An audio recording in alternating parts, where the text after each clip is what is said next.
Hello, Kamikyudai here. Welcome to a video. I want to show you this design, this die cut design that I had made last year. And I've been spreading them around the world, and I wanted to show you. I've always said that I would make a little video for people. So here's that little video on how to use this. At least this is how I do it. So first off, I pinch around the inner hexagon like this, just this line. At first, that's the first step.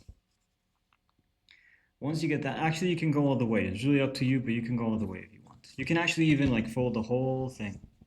It's okay. Like, don't be afraid. So these die cuts are stone paper, and that means they are waterproof. So you can use this as something for plants or anything that you want to maybe get a little wet. So I folded it on, so folding has two things. You can be mountain or you can be valley. This is the mountain side. I turn it over to the valley side like so, and now it's like little bowls, you see. So what I want to do next is I sort of hold on to all these six together, like so. And the idea is to get this point, all of these 6 points towards the center, because this triangle is the same as the inner triangle there.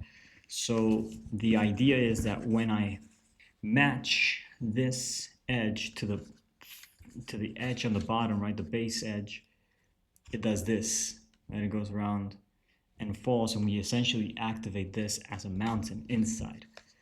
So you do that for all of them, right? One. You try and not get too caught up on what's happening. Just let it happen.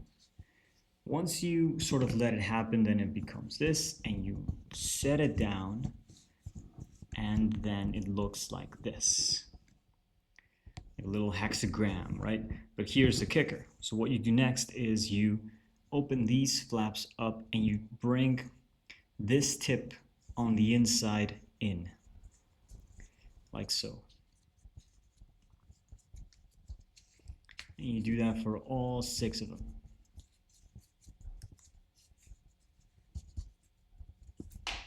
So the advantage of having the die cuts is that you don't have to fold anything, like the fold's already installed.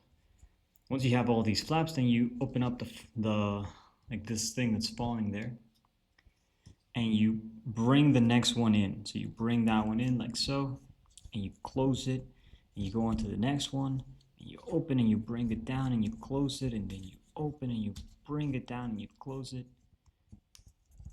open, bring it down in, and you close it, open up, bring in, close.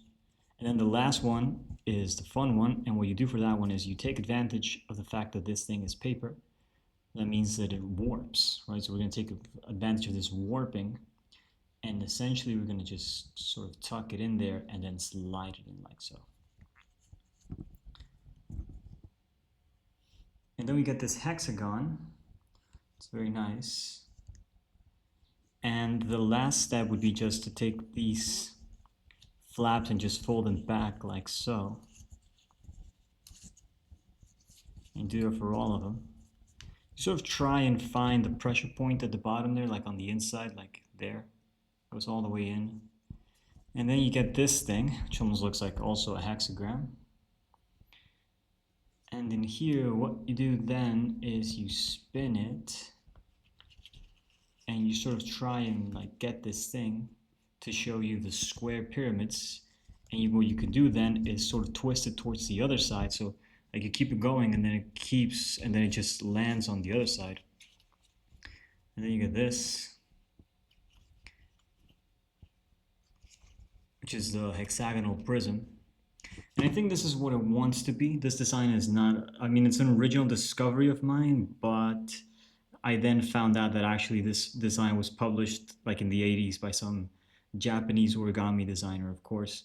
This is what I would refer to as an elemental design, meaning that it's just following principles. It's just very rudimentary. You just let it lead you, and it by itself just becomes, it's like a consequence of natural setup.